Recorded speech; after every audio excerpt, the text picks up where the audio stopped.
Éducation sur Sine TV. Santé sur Sine TV. L'actualité sur Sine TV. Politique sur Sine TV.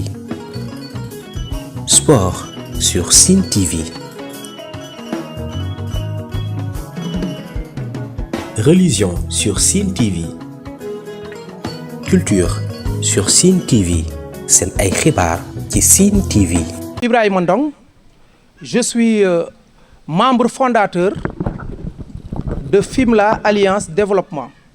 Mouvement bi yàgg nañ koy dégg depuis le 24 novembre 2024 ñu am ay activités yu ñu def waaye mu siiw te juddoogul ndax tey lañ koy door a samp nara def benn bureau ba nga xamante ne mooy doon bureau association Fimela Alliance Développement. Peut-être fii moom boo defee benn groupement rek nit ñi politique rek la ñuy xalaat mais peut-être foofu la ñuy defee différence yi parce que ñun association la ñuy taxawal association ba nga xamante ne képp ko bëgg Fimela rek la ñu wax mën nga ci adhérer moo tax ngeen dëgg ay membres fondateurs yu jënd carte membre yu ci bokk te dëkkuñu commune de Fimela moo tax ngeen gis t-shirt yi moo tax ngeen dëgg carte de membre yi moo tax ngeen di gis képp ku fi ñëwal boppam moo fi indi boppam ñu bëri bëggoon nañ ñëw mais lu tax ñëwuñu mooy oto lañ doon xaar ñu ne leen ñun association la ñuy def li ci dugal politique mooy képp ka nga xamante ne da ngaa jóg pour développer la commune de Fimela l'arme la plus puissante maanaam jumtukaay ba nga xamante ne moo gën a efficace pour nga développer la commune de Fimela mooy li nga xamante ne moom la population Fimela yëpp bokk muy mairie bi mooy li nga xamante ne moom la état bi jox ay moyens pour mu développer la commune de Fimela looloo tax politique bokk ci mais ñun avec ou sans la mairie on continuera nos activités de développement nos activités citoyennes mais objectif que le prochain maire de Fimela soit issu de ce mouvement loolu suñu objectif la nëbbatuwuñ ci aussi am nañ ci droit te liggéey bi commencé nañ ci donc dañoo toog ñun à un moment donné ñu ne il faut que ñu def dara pour suñu commune il faut que ñu jóg naka lañ koy defee mooy dañuy woote sans xaalis sans leneen mais pour intérêt Fimela kese ci la ñu def benn vidéo woo nit ñi est-ce que xam ngeen ne tey ñun xamante wuñu sax suñu biir c'est la première fois les 80% des membres di door a gise tey jii tey la ñu door a gise parce que bu ñu ko créé ba tey on faisait des tournées di nuyu kilifa yi yëgal leen mais tey la ñu door a gise lu tax ñu ne dañuy taxawal Fimela Alliance Développement te mu doon mouvement ba nga xamante ne c'est citoyen c'est général c'est impersonnel muy mouvement ba nga xamante ne wax nañ ko léegi bokkul ci benn parti politique terewul ku bokk ci parti politique ñëw bokk képp ku bëgg Fimela rek war nga mën a ñëw bokk mu doon la nga xamante ne dafa jafe parce que fii da ngay créer sa affaire pour sa yëfu bopp buñ ko xalaatee liñ ci njëkk a ñaan moom la ñu ñaan ba tey bu fekkente ne mouvement bi njëriñu Fimela la nar a doon yàlla na mu réussir waaye bu fekkente ne narul doon njëriñu Fimela yàlla na mu échec parce que loolu rek a ñu tax a jóg Fimela dafa nekk bërëb bi nga xamante ne foofu la Léopold Sédar Senghor soqee ko mais Fimela tey jii mu nekk trop en retard lu ko waral mooy des intérêts crypto personnels moo tax ñun on a invité tous les partis politiques ici présents dans la commune ont reçu des invitations toutes les personnalités ont reçu des invitations pour nous dire ñun amuñu xàjj ak seen te commencé nañ ko dañuy koy continuer ñu gis ne Fimela mën nañ ne amul lu bëri te Fimela manqué wul benn ressource on a tout les ressources humaines les ressources naturelles je pense que c'est ce qu'il nous faut pour que ñu mën a développer toute une commune toute une localité ci la ñu taxawal mouvement bi macha allah mu gis ngeen ko il y a plus de 100 personnes ya nga xamante ils ont acheté la carte de membre bokk waaw ñëpp teewuñ fi tey ñu ciy sant yàlla léegi mouvement bi naka lañ bëggee mu dox mooy ñëpp adhérer le maximum ñuy def des actions de développement mais aussi dañoo am la nga xamante ne dañ ko bëgg a proposer askan wi parmi li ñu gis ne war nañ ko proposer la population mu am mooy vraiment bëgg nañu un conseil municipal ba nga xamante ne c'est constitué à plus de 70% de conseillers municipaux résidents fii lu ñuy gis Sénégal li ci gën a bëri mooy conseillers municipaux yi bu ñu nekkee 50 les 40 yëpp ñoo ngi Ndakaaru ñoo ngi Mbuur mais du ñu yeewoo ca commune ba ñun conseillers municipaux yi ñu nar a investir ci suñu liste day doon ay conseillers nga xamante non seulement membres yi dëkk ci dëkk ba ñoom ñooy réunir tànn leen nee ñu ñii lañ bëgg ñu doon conseiller parce que conseil yi nekk au niveau de la mairie amul benn conseiller ba nga xamante ne village ba ñoo def réunion tànn ko amul li fi am kay mooy chef du parti bu nekk Ndakaaru moo fi tànn candidat boobu tëju tànn ay conseils yu ko neex loolu nag ñun dañu ne nuñ duñ defee noonu conseillers yi c'est la population le village ñoom ñooy def réunion tànn leen bu ñu jógee ci loolu daf ñuy permettre ñu am des conseils municipaux résidents mais des conseils municipaux ya nga xam ne dañ fee xam dañ fi yeewu du ñu dem fenn te day doon conseils municipaux ya nga xamante ne du ñu am dara la nga xamante ne dañ koy rusee le maire parce que maire bi tànnu leen parce que candidat bi tànnu leen seen dëkk ñoo leen fa teewal ñun aussi ñu ne maire bi nga xamante ne Fimela Alliance développement lay jóge day doon maire ba nga xamante ne fii lay bëgg di yeewoo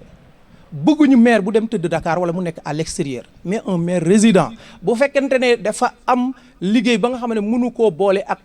doon maire bi duñ ko investir mu doon suñu maire bi parce que ñun maire ba nga xamante ne day xëy si ci bureau lañ bëgg ñu bëgg aussi ñun ci gestion municipale bi vraiment benn représentativité des jeunes et des femmes bu am solo parce que ñoo gën a taxaw pour mun a développer toute une commune ñu ne pourquoi pas aussi ñun maire ñu am ko mu fiy def ay 10 mandats ay 20 mandats non maire bi nga xamante dañ koy investir 2 mandats lay def ñun 2 mandats mu able keneen ñëw ñu ne aussi il faut que ñu rationaliser les dépenses au niveau du conseil municipal ñu gis ne ñun lu ñuy affecte le cabinet du maire dafa bëri loolu dañ ko war a wàññi bu baax mu dem ci askan wi mais ñun dañu am ay chefs de village ya nga xamante dañoo am njëriñ te ils sont pas assistés ñun dañuy am ay assistants aux chefs de village mairie bi di ci jàpp di leen di wutal ay indemnités ñu mun di dimbale les chefs de village mais surtout aussi au niveau du conseil municipal dañuy war a am un bureau d'accueil et d'orientation un bureau ba nga xamante ne dafay accueillir nit yi di leen di jàppale mais aussi yor les projets sociaux et de développement concernant les couches vulnérables ñu gis ne loolu am na quelques axes ya nga xamante ne quand même dañ ci war a attaquer ñu ci am quelques idées parce que li ñuy wax nii on a mis en ligne benn questionnaire pour recueillir les problèmes des populations et les solutions qu'ils ont proposées parce que suñu rédaction de programme sur cette vision programmatique xaajagul bay jeex mais ñun am nañu la vision ñu gis ne bu ñu demee ci côté état civil bi dañ ko war a professionnaliser c'est fini nit war a mun a jógee village bu mel ni Kobongoy wala Marloj ñëw yendu fii ne day wut extrait alors que en attendant ñu dugal ko ci internet projet état bi mais tey jii képp ku photo fay sa Wave war nañ mun a am des courriers réguliers nga xamante ne à 16 heures ku déposé woon kayit Fimela nga dem jëli ko ci sa chef de quartier wala sa chef de village mais aussi les chefs de village dañ leen war a former ñu am des cahiers d'enregistrement des naissances et encourager les naissances aussi pourquoi pas par des primes pour ñu mun leen déclarer à l'état civil bu ñu demee sport jeunesse gis nañ ne terrain municipal Fimela amul parmi tant d'autres mais Fimela fii ci côté sport lamb lañ ñu xamee mais on voit pas qu'est-ce que fait la mairie pour aider les acteurs de la lutte surtout les lutteurs ñu gis ne war nañ am soutien logistique à ce niveau mais aussi des constructions des foyers de jeunes ou bien la finition de certains foyers de jeunes yi nga xam ne ñoo ngi fi mais duñ mës a jeex. On doit aider à les terminer, sans oublier les centres de formation professionnelle pour les jeunes. bu ñu demee ci côté éducation gis nañ ne war nañ ko mun a développer. benn élève waratul jënd fourniture au niveau de la commune de Fimela, alors que mairie bi am na les moyens et développer des partenariats nga xamante ne toutes les fournitures devront être gratuites pour tous les élèves. Au niveau de la santé et de la protection sociale bu nga xamante ne ñu bëri duñ ci appesantiru, mais gis nañ ne Diofior dafa am centre de santé Fimela. Depuis kañ la ñuy commencé di dem Diofior nga xamante ne am na loolu depuis des années ñun mënuñu am un centre de santé. Loolu c'est un besoin te ñu war koo mën a am. Diofior aussi damay joxe exemple parce que moo ñu gën a dafa am un centre de promotion et de réinsertion sociale CPRS. Fimela amu ko, daf ko war a am. Fimela, on a prévu dans notre vision programmatique la construction de quelques daara modernes et la construction de centres d'accueil au niveau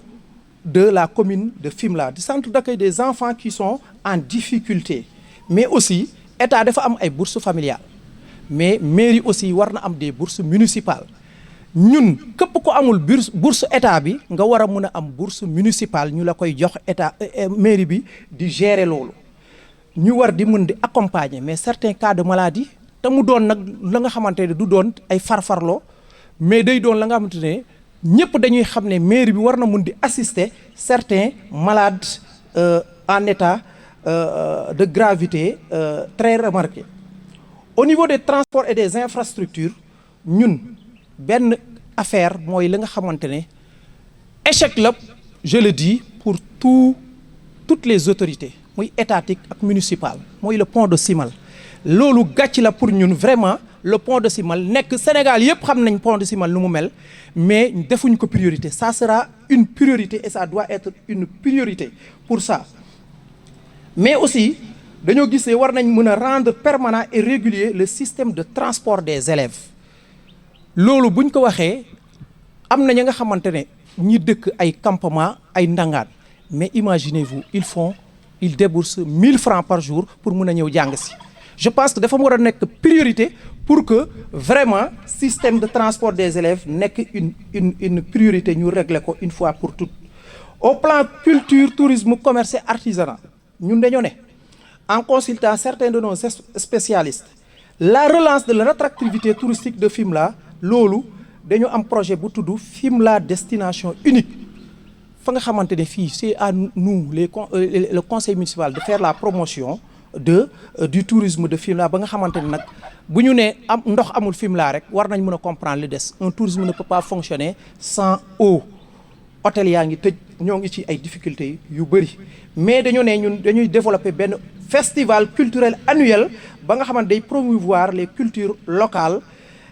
parce que fii nii aussi c'est à peu près le melting pot. Am na ay bambara, am na ay séeréer, am na ay pël, am na ay joola, bëri na ay ethnie yu fi nekk ñu war leen mën a wone. Waaw, mais aussi dañoo war a am un marché municipal. Ngir yàlla am nañ benn marché ba nga xamante ne wala ñaar yu nga xamante ne ñoo ngi dox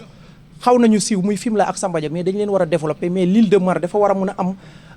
marché, dafa war a mën a am marché. Agriculture, élevage et emploi, mais surtout foncier. Ñun dañoo ne une fois que mairie bi wàdd ci loxo Fimela Alliance Développement, il va falloir qu'on travaille avec les autorités étatiques pour qu'on récupère toutes les terres données illégitimement. Je dis illégitimement parce que xam naa ne il y en a qui se sont organisés ba am ay surface terrestre yu légal entre guillemets, mais loolu yëpp dañ koy récupérer et je pense que ça a commencé quelque part. Pourquoi pas ici? Parce que suñu àll bi yëpp joxe nañ ko te xamuñu pourquoi ñu joxe ko ak nañ lañ ko joxe. En tout cas amalul benn njëriñ population bi. Mu am benn affaire ba nga xamante ne aussi daf ñoo yiital muy électrification de l'île de Mar. Les îles de Mar, Marsulu, Marlodj, Mar Fafako, ñun dañuy am un programme spécial de développement pour ça parce que dañ leen di fàtte. Ñoom amuñu benn yoon courant, dafa war a am. Ngir yàlla loolu dafa foog ne priorité bu ko ëpp doole amul fenn. Ñun ñu aussi ñu gis ne au niveau de l'environnement et du cadre de vie fii moom yàlla def na ñu am un climat bu propice ba nga xamante ne war nañ mën a développer le cadre de vie gën a reforester suñu localité reboiser ko mais aussi avec les acteurs locaux de l'environnement ñu am une politique environnementale loolu dinañ ci travailler avec tous les acteurs ñu nekk aussi une zone de pêche ba nga xamante ne dañu war a appuyer pêcheurs yi ñoo ñu ko wax les pêcheurs en machine au profit des pêcheurs defal leen formation des femmes pour les dans ce domaine mais aussi création de fermes piscicoles et développer l'aquaculture tout en mettant en place aussi benn centre de production de produits halieutiques au niveau de Fimela donc da ngeen di gis ne ñun lu ñu fi wax yëpp projet ba nga xamante ne avec ou sans la mairie ñun mën nañ ko def des activités de sensibilisation communautaire loolu moom xaaruñu on a même commencé à faire quelque part des sensibilisations communautaires au bénéfice de la population donc lii mooy suñu association bi ñu ñëw tey pour mettre en place le bureau pour que vraiment ñu mën a commencer véritablement le travail donc ñoo ngi woowaat toute la population de Fimela tous les jeunes toutes les femmes fils et filles de la commune de Fimela ñu rejoindre ce mouvement te xam ne l'avenir de Fimela c'est avec Fimela Alliance Développement l'avenir de Fimela va se construire en unité avec tous les fils et filles de Fimela ñun nag seetlu nañ benn affaire dañoo gëm c'est un plaidoyer qu'on va faire même au niveau national pour que ngir yàlla parti politique yi di yem au niveau national quoi ak au niveau départemental mais au niveau communal dañoo gëm ne ñi bokk xalaat ñu war a mun a booloo constituer ces listes dem xëccoo ji mairie ba population ji wóolu leen parce que parti politique yi il est temps que ñu arrêter di décider pour les populations même jusque dans leur maison même jusque dans leur quartier et dans leur village on doit laisser les populations choisir elles-mêmes leurs dirigeants sans vraiment l'interférence des leaders politiques des chefs de parti ba nga xamante ne ils sont tous sauf démocratiques parce que la démocratie c'est pas ça lii mooy vision programmatique ba nga xamante ne Fimela Alliance Développement dégagé na ko te nar ko terminer par des rencontres sectorielles avec les acteurs de développement on va rencontrer les acteurs du tourisme les éleveurs les commerçants les transporteurs ku nekk wax ñu lan la xalaat ci domaine am ak ban solution la ciy proposer ça nous permettra d'avoir un programme de développement. Éducation sur Sine TV, santé sur Sine TV, l'actualité sur Sine TV, politique sur Sine TV, sport sur Sine TV, religion sur Sine TV, culture sur Sine TV seen ay xibaar ci Sine TV.